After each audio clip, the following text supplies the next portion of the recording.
चाहे कितने हो मुश्किल हालात, तो अपना ज़मीर जिंदा रख। चाहे बन जाए सुल्तान, फिर भी दिल में फ़कीर जिंदा रख। हौसले के तरकस में हिम्मत का वो तीर जिंदा रख। हार जा चाहे सब कुछ, लेकिन फिर से जीतने की उम्मीद जिंदा रख। ये बात पूरी तरह से पश्चिम बंगाल की सबसे बड़ी सूरमा और सियासत की सिकंदर ममता बनर्जी के ऊपर पूरी तरह से फिट बैठती है, जिसके आगे बीजेपी के बड़े बड़े धुरंधर ढेर हो गए। बंगाल चुनाव इतना दिलचस्प हो गया था कि हर जुबान पर इसकी चर्चा होने लगी। आखिर इस सियासी स्क्रिप्ट में कैसे सब पर भारी पड़ी ममता बनर्जी की जीत के पीछे किन बड़े कारणों और सियासत का मंत्र काम कर गया, और कैसे एक अकेली महिला ने, अकेली ममता ने पूरी बीजेपी ब्रिगेड का सुपड़ा साफ कर दिया। आज विश्लेषण इसी की करेंगे। ममता की जीत के कारण नंबर पहला, व्हील चेयर पर प्रचार। 10 मार्च का वो दिन था। ममता बनर्जी बंगाल की चुनावी धुरी बनी सीट नंदीग्राम से नामांकन करके शाम में लौट रही थी। अचानक शोर शराबा हुआ। ममता पर हमला का आरोप लगा और उनके पैर में चोट लग गई। पैर में पट्टी बांधे ममता बनर्जी मैदान में व्हील चेयर पर जो बैठी, सीधे नतीजों के बाद विरोधियों को जमीन पर बैठा कर ही उठी। ऐसा माना जा रहा है कि ममता बनर्जी की चोट लगना, उनका अस्पताल में भर्ती होना और फिर पैर में प्लास्टर लगाकर प्रचार करना, इन तस्वीरों ने ममता की फाइटर दीदी वाली छवि को और मजबूत कर दिया और जनता की सहानुभूति सीधे ईवीएम के बटन पर जाकर ही रुकी। ममता बनर्जी की जीत का कारण नंबर दूसरा, ममता दीदी का चंडी पाठ करना। देश में कहीं भी चुनाव हो, बीजेपी जय श्री राम के साथ मैदान में उतरती है। सो बंगाल में भी यही हुआ, लेकिन बीजेपी का निशाना सीधा बंगाल के 70% हिंदुओं पर थी। लेकिन बंगाल के 70% हिंदू वोट को एकजुट करने का बीजेपी का प्लान ममता ने दुर्गा कांड से ही काट दिया। दरअसल 23 जनवरी को मोदी के कार्यक्रम में ममता के सामने जय श्री राम के नारे लगे। ममता भड़क गई और मंच पर भाषण देने से साफ इनकार कर दिया। ममता ने कहा, मुझे लगता है कि गवर्नमेंट के प्रोग्राम का कोई डिग्निटी होना चाहिए। ये गवर्नमेंट का प्रोग्राम हो रहा है, कोई एक पॉलिटिकल पार्टी का प्रोग्राम नहीं है। ऑल इंडिया पॉलिटिकल पार्टी और पब्लिक का प्रोग्राम है। मैं तो आभारी हूँ प्रधानमंत्री का, कल्चरल मिनिस्ट्री का, कि आप लोगों ने कलकत्ता में प्रोग्राम बनाया, लेकिन किसी को आमंत्रित करके, निमंत्रित करके उसको बेइज्जत करना, ये आपको शोभा नहीं देता है। बीजेपी ने इसे हथियार बनाया और ममता पर हिंदुओं के खिलाफ होने का आरोप शुरू कर दिया। इसके काट के तौर पर ममता बनर्जी ने दुर्गा के माटी से चंडी पाठ शुरू कर दिया। ममता बखूबी जानती थी कि बीजेपी के खिलाफ हिंदुत्व कार्ड पर उन्हें कब तक और कहां तक खेलना है। हिंदू राजनीति न करने वाली ममता बनर्जी ने अपना गोत्र तक बता दिया और बीजेपी को कड़ा संदेश दे दिया कि वो हिंदुत्व की पिच के उछाल और पेश से अच्छी तरह से वाकिफ है। ममता की जीत और बीजेपी की करारी हार का कारण नंबर तीसरा, नंदीग्राम से चुनाव लड़ना।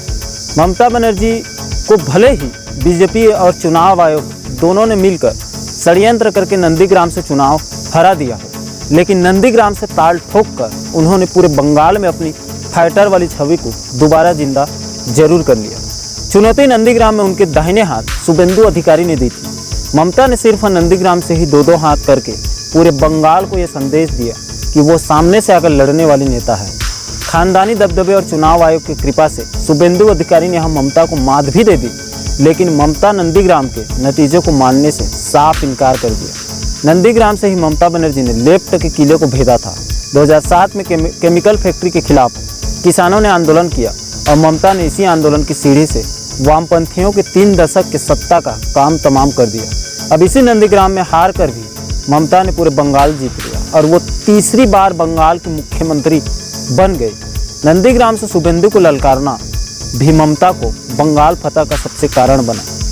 ममता की जीत का कारण नंबर चौथा, बाहरी वाला दांव सीधे निशाने पर लगना। मोदी और अमित शाह चुनावी रणनीति के सबसे बड़े दिग्गज हैं, लेकिन ममता बनर्जी को इस दांव को भी तोड़ना अच्छे से आता है। उनको पता था कि यहाँ बंगाल की बेटी बनाम बाहरी का फायदा जरूर होगा और उन्हें हुआ भी। ममता बनर्जी ने न सिर्फ मोदी और अमित शाह समेत बीजेपी के शीर्ष नेताओं पर वार किए, बल्कि चुनाव के दौरान हुए हिंसा के लिए भी दूसरे राज्य से आए बीजेपी कार्यकर्ताओं पर आरोप लगाए।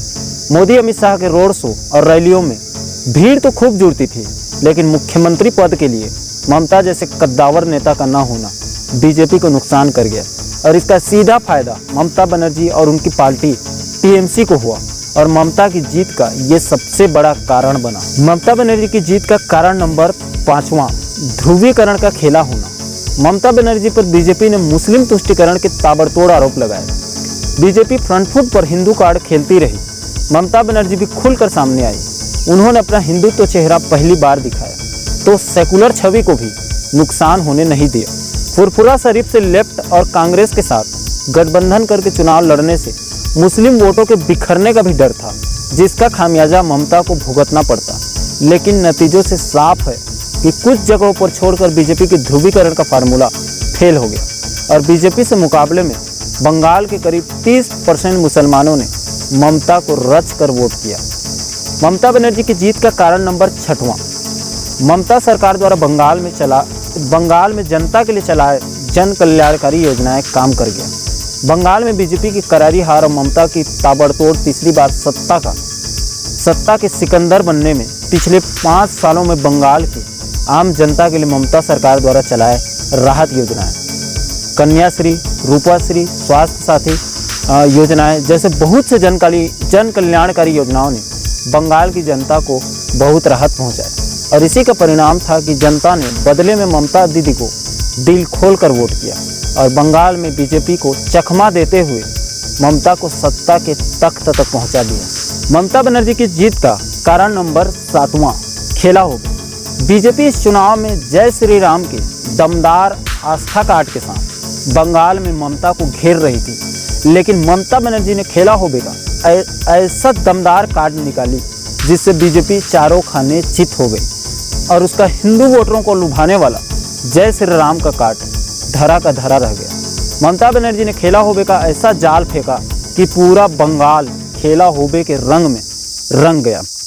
दिबांशु भट्टाचार्य का 20 मिनट में लिखा हुआ वो स्लोगन, বাইরে থেকে বর্গি আসে নিয়ম করে প্রতিমা से আমিও আছি তুমিও রবে বন্ধু এবার খেলা হবে খেলা খেলা খেলা হবে त्रिमुर भांगिए नेता नहीं को सहज भोटे जेता दीदिर छवि सोबरे जोबे बंधु से दिन खेला होबे खेला खेला खेला होबे कन्याश्री बोनता अमर होच्छे जोखन इंजिनियर जुद्धू से बोन जेतई लोभे बंधु एबार खेला होबे खेला खेला खेला होबे बुद्धि मायरे स्वास्थ्य साथी फुलिए बोले बुकेर छाती ऑपरेशन फ्री होबे खेला खेला खेला होबे कब्जी जोधी शक्तिशाली माठे आछे लड़ने वाली बंधु बोले आसलो कोबे खेला खेला खेला होबे आमर माटी सोयबो ना यूपी बिहार होयबो ना बांग्ला आमर बांग्ला रोबे भीषण रोकम खेला होबे खेला खेला खेला होबे हाथरस होते बोन को जलाओ मोदी बोलन थाला बजाओ एई माटी तेरे बाजना होबे नूतन रकम खेला होबे खेला खेला खेला होबे प्याज आलू गेसरे दामे देश के भांगो रामेर नामे रामेर देवी दुर्गा जोबे बंधु जेनो खेला होबे खेला खेला खेला होबे आठे रोटा एमपी निये बांग्ला के मोर भूलेल गिए रिटर्न तुमी आजबे के बंधु से दिन खेला होबे खेला खेला खेला होबे मुकुल शोभेन सभ्य साची बीजेपी आज आस्थे रांची दिलीप के फिर कांदबे तोबे खेला खेला खेला होबे बंगाली भाषा में लिखा ये गीत भले ही चंद लाइन का है, लेकिन जो आदमी इसको अच्छे से समझ जाएगा उसकी बुद्धि चकरा जाएगी। ममता दीदी का ये वो तीर था जो जाकर सीधे निशाने में लगी और बंगाल में बीजेपी की सुपड़ा साफ कर गई। बीजेपी की करारी हार और ममता की प्रचंड जीत के लिए खेला होबे ने खेला कर दिया। ममता की जीत का कारण नंबर 8वां, कोरोना से जलता हिंदुस्तान से हुआ मोदी को भारी नुकसान। जैसे ही आपको तो पता है कि देश में कोरोना महामारी पिछले साल से ही दस्तक दे दी है और इसको रोकने में मोदी सरकार पूरी तरह से नाकाम हो गई और कोरोना के आगे घुटने टेक दिए। पहले कम समय और बिना तैयारी के लॉकडाउन लगा दिया। उसके बाद देश ने वो खतरनाक चेहरा देखा था जिसे देखकर कोई भी आदमी का कलेजा फट जाएगा। प्रवासी मजदूरों की दशा भगवान भरोसे हो गई थी। देखते ही देखते लाखों करोड़ों लोग सड़कों पर आ गए। इस बिना विचारे किए गए लॉकडाउन से सबसे ज़्यादा किसान, बेरोजगार, गरीब और प्रवासी मजदूर ही बर्बाद हो गए। देश के करोड़ों लोग एक झटके में महामारी और रोजी रोटी के दोहरे चक्रव्यूह में ऐसे फंसे कि लोग सरकार और सिस्टम के आगे घुटनों के बल आ गए। लोग मदद के लिए तरस गए। और जब मोदी सरकार के पास 2020 से 2021 तक 1 साल का वक्त था कि वो देश के स्वास्थ्य व्यवस्था और अर्थव्यवस्था दोनों को संभाल सकती थी, लेकिन मोदी और बीजेपी ब्रिगेड 5 राज्यों में दीदी ओ दीदी करते दिन दहाड़े घूम रहे थे। उनको लड़ना था महामारी और गरीबों की रोटी के लिए, लेकिन वो लोग लड़ रहे थे एक अकेली महिला को हराने के लिए। जबरदस्त चुनाव प्रचार कर रहे थे और घूम घूम कर कोरोना को देश भर में फैला रहे थे। एक तरफ देश के आम जनता को जब कमाने तब खाने वाले करोड़ों गरीबों को कोरोना से लड़ने के लिए भूखा छोड़कर ऑक्सीजन और रेमडेसिविर जैसे दवाई के अभाव में दम तोड़ते मासूम लोगों को हॉस्पिटल के बिस्तरों में असहाय छोड़ दिया, जिससे लोग असमय हजार लोग काल के गाल में समा गए। उनको मरने के बाद भी शमशान या कब्रिस्तान तक में भी अंतिम संस्कार के लिए जगह नहीं मिल सकी। मुर्दों को भी घंटों घंटों तक लाइनों में लगवा दिया, जबकि यही तो असली वक्त था देश की सेवा करने का, अपनी प्रधानमंत्री के कर्तव्य और देशभक्ति दोनों को साबित करने का। बिल्कुल सही वक्त था। लेकिन मोदी जी, आप तो एक बंगाल को जीतने के लिए पूरे भारत को शमशान घाट में बदल दिया। और इसका बदला बंगाल की जनता ने बीजेपी के खिलाफ वोट करके अपने सारे जख्मों का हिसाब बराबर कर दिया। और इसका सीधा सीधा फायदा ममता बनर्जी की टीएमसी को हुआ। बंगाल में बीजेपी की करारी हार और ममता बनर्जी की प्रचंड जीत का ये भी सबसे बड़ा कारण है। ममता की जीत का कारण नंबर 9, किसान नेताओं की बंगाल में बीजेपी के खिलाफ हुंकार। मोदी सरकार देश के किसानों के लिए कोरोना काल में 3 काले कानून चोरी छिपे बना दिए। जिस कानून को देश के किसानों ने कभी मांगा ही नहीं था, उसे किसानों के ऊपर जबरदस्ती थोप दिया गया। लेकिन किसानों के जिस एमएसपी गारंटी की मांग लंबे समय से चल रही है, उसे सरकार सुनने के लिए भी तैयार नहीं है। इसलिए इसके विरोध में पंजाब, हरियाणा, यूपी, बिहार, मध्य प्रदेश और देश भर का किसान पिछले 6 महीनों से दिल्ली के अलग अलग बॉर्डरों पर बैठे अपनी आवाज़ को, अपने दर्द को देश की गूंगी बहरी अहंकारी मोदी सरकार को सुना रहे हैं। पिछले 6 महीनों से संघर्ष करते हुए 450 किसान दम तोड़ चुके हैं। उनकी शहादत हो चुकी है, फिर भी ये निर्दयी सरकार टस से मस नहीं हो रही है। मजबूरी में ही सही राकेश टिकैत, दर्शन पाल, युद्धवीर सिंह, अभिमन्यु कोहार जैसे बड़े बड़े किसान नेताओं ने रणनीति बनाई कि जब तक सरकार को वोट का चोट नहीं पड़ेगा, तब तक ये सरकार होश में नहीं आएगी। इसी कड़ी में सारे किसान नेताओं ने बंगाल में जाकर वहाँ के किसानों के बीच, खासकर राकेश टिकैत जी ने ऐसा हुंकार भरा कि बंगाल के किसानों को अच्छे से समझ आ गया कि मोदी सरकार पूंजीपतियों की सरकार है। उन्हीं के लिए देश में सभी नियम कानून बना रही है। और ये तीनों कृषि कानून भी पूरी तरह से काला है। इसमें किसानों के लिए कुछ भी नहीं है, बल्कि उल्टा जो एमएसपी मिल रही है वो भी ख़त्म हो जाएगी, जिससे किसान बर्बाद हो जाएगा। किसान नेताओं ने साफ साफ और क्लियर कट में कह दिया कि किसान भाइयों, आप किसी को भी वोट कर दो, लेकिन बीजेपी को वोट बिल्कुल भी मत करना। मोदी सरकार किसान और मजदूर विरोधी सरकार है। फिर क्या था? ये बात बंगाल के किसान भाइयों ने गांठ बांध कर रख लिया और बंगाल के सारे किसान और मजदूर भाइयों ने बीजेपी के खिलाफ ताबड़तोड़ वोट करके दिल्ली बॉर्डर पर शहीद किसानों का ऐसा बदला लिया कि बीजेपी की हाथ पांव फूल गई, जिसका सीधा सीधा फायदा ममता बनर्जी को हुआ। बंगाल के किसानों ने राकेश टिकैत की बातों का सम्मान करते हुए ममता की झोली में दिल खोलकर वोट कर दिया। किसान नेताओं के बीजेपी के खिलाफ हुंकार ने ममता को मुख्यमंत्री के तख्त तक पहुंचने में बहुत बड़ा रोल निभाया और किसान आंदोलन ने भी बीजेपी का मेट करने का सबसे बड़ा काम किया। ममता दीदी की जीत का और बीजेपी की करारी हार का कारण नंबर 10वां, बंगाल के अंदर ममता बनर्जी का दमदार और तेज तर्रार छवि। इश्क से ज़्यादा कहीं आग का दरिया तो सियासत है। इसमें भी आपको डूब कर जाना है, लेकिन जो डूबने का दम दिखाते हैं वही सत्ता के नाव को पार लगाते हैं। ऐसा ही कुछ बंगाल में हो गया। जी हाँ, 2 मई, लेकिन दीदी गई नहीं, बल्कि एक बार फिर से आ गई, तीसरी बार आ गई। बीजेपी की सारी मेहनत पर पानी फिर गया। बीजेपी की भविष्यवाणी गलत साबित हो गई। हर रणनीति धरी की धरी रह गई।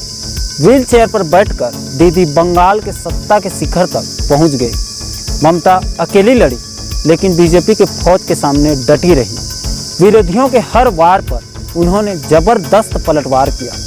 ममता बनर्जी ने जीत की हैट्रिक लगाते हुए बता दिया कि यूं ही उन्हें टाइगर दीदी नहीं कहा जाता है। इसके पीछे कड़ी मेहनत है, संघर्ष है, लड़ने का वो जज्बा है, जीतने का वो जिद है और वो जोश है जो अब उन्हें सेंटर की सियासत तक भी पहुंचा सकता है। दीदी के ये हैट्रिक इस बात की गवाही दे रही है कि ममता बनर्जी पश्चिम बंगाल के हर घर, हर दिल में बसी हैं। बंगाल की हार बीजेपी के लिए कोरोना की पॉजिटिव रिपोर्ट जैसी है, जहां बीजेपी को वोटों की ऑक्सीजन नहीं मिल पाई। कोरोना के सुनामी के बीच बंगाल में मोदी लहर ठहर गई और हवा दीदी की बही। जीत की हैट्रिक लगाने के साथ ही न सिर्फ सत्ता पर ही कब्जा नहीं किया, बल्कि मोदी की सबसे बड़ी राजनीतिक प्रतिद्वंदी बनकर सामने आई। इस जीत से राष्ट्रीय राजनीति में ममता का कद बड़ा ही नहीं बल्कि बहुत बड़ा हो गया है। वो विपक्ष की सबसे बड़ी नेता बन गई हैं, वो लीडर जो सेंटर में सीधा मोदी को ललकारने का मादा रखती है। बंगाल की रण में दीदी दिल्ली जीतने का इशारा पहले ही कर चुकी हैं। दीदी ने प्रचार के दौरान ही राष्ट्रीय राजनीति की बिग स्क्रीन पर एंट्री लेने का ऐलान पहले ही कर दिया है। सियासत के हर खेल को करीने से खेलने में माहिर ममता को मालूम था कि जीत की हैट्रिक लगी तो पूरा विपक्ष का हर नेता उनके पीछे लामबंद हो जाएगा। विपक्ष को उनके अंदर नरेंद्र मोदी को सीधे ललकारने की ताकत दिखेगी और यही ताकत केंद्र में मोदी सरकार की जड़ें हिलाने का काम करेंगी। प्रधानमंत्री मोदी के बाद देश में सबसे चर्चित सियासी चेहरा ममता बनर्जी का ही है। पीएम मोदी की ही तरह दीदी की सियासी यात्रा भी संघर्षों से भरी रही, लेकिन उन्होंने एक फाइटर की तरह हर जंग लड़ी। ना सिर्फ लड़ी बल्कि जीती, वो भी अपने स्टाइल में, वो स्टाइल जिसे दुनिया ममता स्टाइल कहती है। इस चुनाव में चोट लगी, ममता को दर्द हुआ, लेकिन वो रुकी नहीं। व्हील चेयर पर सवार होकर आगे बढ़ती गई, लोगों के दिलो दिमाग में घर करती गई। बीजेपी ब्रिगेड बंगाल में खेला करने गई थी, लेकिन असली खेला तो उसी के साथ हो गया। यह खेला बंगाल की घायल शेरनी ने किया। बंगाल में ममता ने जो गुगली फेंकी, उसने सियासत की सबसे बड़ी खिलाड़ी यानी बीजेपी क्लीन बोल्ड हो गई। ममता ने घायल शेरनी की तरह झपट्टा मारा और बीजेपी चारों खाने चित हो गई। बंगाल के अंदर बीजेपी की सारी चाल धरी की धरी रह गई। साम दाम दंड और भेद की सारी रणनीति उल्टा उसी के ऊपर साइड इफेक्ट कर गई। बीजेपी की पूरी सेना एक अकेली महिला से इसीलिए चित हो गई। उसका एक ही कारण है, बंगाल के अंदर ममता बनर्जी का धाकड़ और फाइटर चेहरा। बीजेपी के पास बंगाल के अंदर कोई तगड़ा नेता का ना होना, कोई दमदार मुख्यमंत्री चेहरा का ना होना भी ममता की प्रचंड जीत और बीजेपी की करारी हार के कारणों में से सबसे बड़ा कारण है। इन्हीं सब कारणों से बंगाल में बीजेपी का सुपड़ा साफ हो गया। तो ये थे वो 10 फैक्टर जिसने ममता बनर्जी को हारी हुई बाजी जीता के ले गई और जीत ही नहीं मिली बल्कि प्रचंड बहुमत से बंगाल के तख्त तक पहुंच गई। ममता बनर्जी ने विपरीत परिस्थिति में भी अकेली होकर जो लड़ाई लड़ी और ताबड़तोड़ जीत हासिल करके उसने एक बात तो साबित कर दिया कि मुश्किलों से भाग जाना आसान होता है। हर पहलू जिंदगी का इम्तिहान होता है। डरने वालों को नहीं मिलता कुछ जिंदगी में, लड़ने वालों के कदमों में जहान होता है। दोस्तों, आज के वीडियो में इतना ही। उम्मीद करता हूं कि ये वीडियो आपको ज़रूर पसंद आया होगा। अगर वीडियो पसंद आया है तो इस वीडियो को लाइक ज़रूर कर दें। चैनल में पहली बार आए हैं तो चैनल को सब्सक्राइब कर लें। वीडियो कैसी लगी कमेंट सेक्शन में अपनी प्रतिक्रिया ज़रूर दें और इस वीडियो को अपने दोस्त यार और रिश्तेदारों तक व्हाट्सएप फेसबुक ग्रुप में शेयर ज़रूर कर दें। मैं मिलता हूं आपसे ऐसे ही एक और ज़बरदस्त वीडियो के साथ। तब तक के लिए जय हिंद।